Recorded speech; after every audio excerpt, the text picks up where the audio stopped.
Hello बच्चों, आज हम इस वीडियो में एनसीईआरटी के क्लास 9 के चैप्टर 7 के अंतर्गत जीवों में विविधता में वर्गीकरण समूहों की पदानुक्रमित संरचना के बारे में जानेंगे। प्राचीन काल से विभिन्न वैज्ञानिकों ने जीवों को वर्गीकृत करने का कार्य किया है।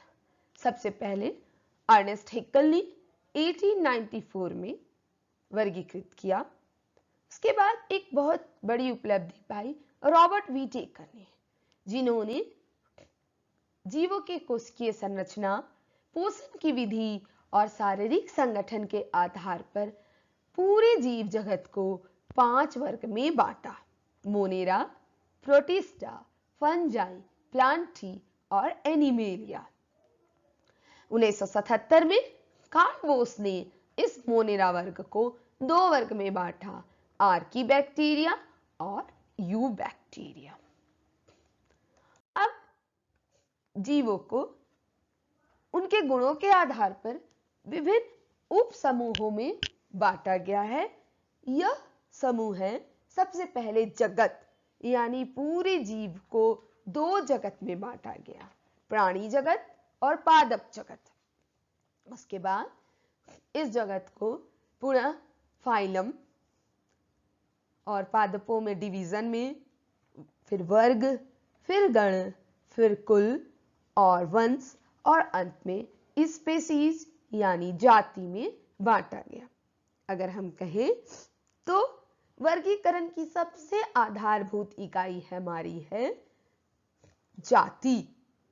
एक ही जाति के जीवों के बीच ये गुण होता है कि वो जो है वो आपस में जनन का कार्य करते हैं।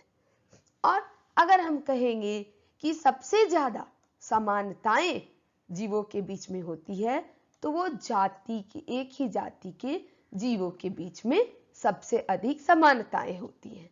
जैसे जैसे इस पदानुक्रमण में हम ऊपर की ओर जाएंगे, जीवों के बीच समानताएं कम होती जाएंगी। अब हम विटेकर के 5 जगत के वर्गीकरण को देखते हैं।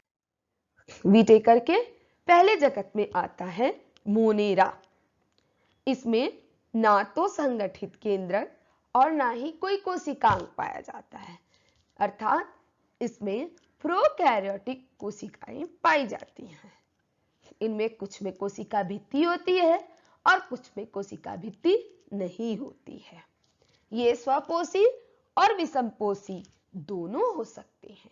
इनका शरीर बहुकोशिक नहीं होता है। उदाहरण में जीवाणु, नीलहरित शैवाल, माइकोप्लाज्मा, एनाबीना। हम कह सकते हैं कि इस वर्ग के जीव में पौधों और जंतु दोनों के गुण मौजूद होते हैं। दूसरा जो समूह है वो है प्रोटिस्टा।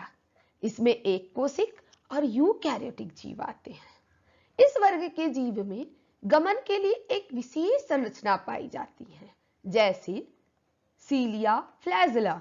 यहां देखिए यूग्लिना में ये फ्लैजेला पाया जा रहा है। पैरामीशियम में ये चारों ओर सीलिया, जो कि इनको एक जगह से दूसरी जगह ले जाने में मदद करती है। ये जीव स्वपोषी और विषमपोषी दोनों तरह के होते हैं। इनका उदाहरण है अमीबा, यूग्लिना, पैरामीशियम इत्यादि। तीसरा जो समूह है हमारा वो है फंजाई। फंजाई में विषमपोषी और यूकैरियोटिक जीव आते हैं।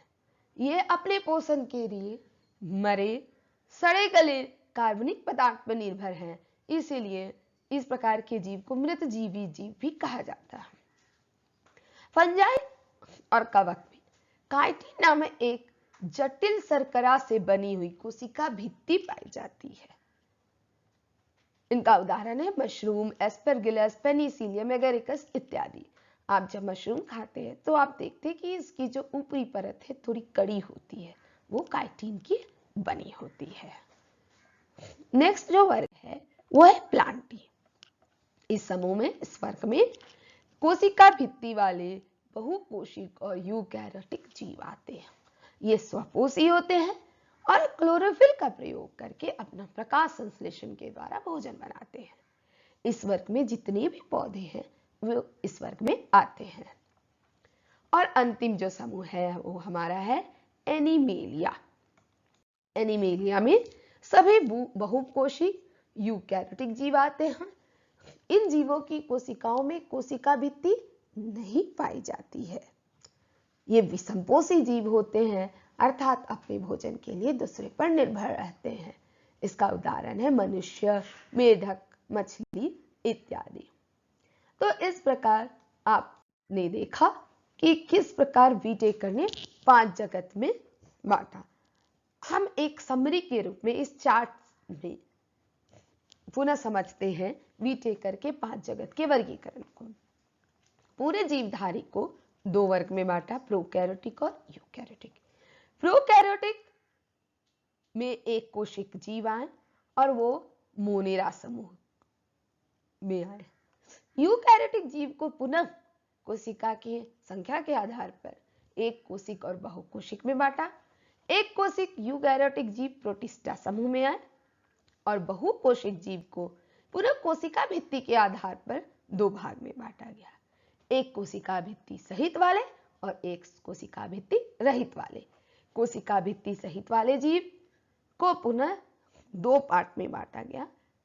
पहला, जो प्रकाश संश्लेषण नहीं करते थे, जो प्रकाश संश्लेषण नहीं करते थे उन्हें फंजाई वर्ग में रखा गया और जो प्रकाश संश्लेषण करते उन्हें प्लांटी समूह में रखा गया। और जो जीव बहुकोशिक कोशिका भित्ति रहित वाले थे उन्हें एनिमेलिया समूह में रखा गया। इस तरह से पूरे जीव को 5 जगत में उनके कोशिकीय संरचना, उनके पोषण की विधि के आधार पर बांटा गया। Thank you.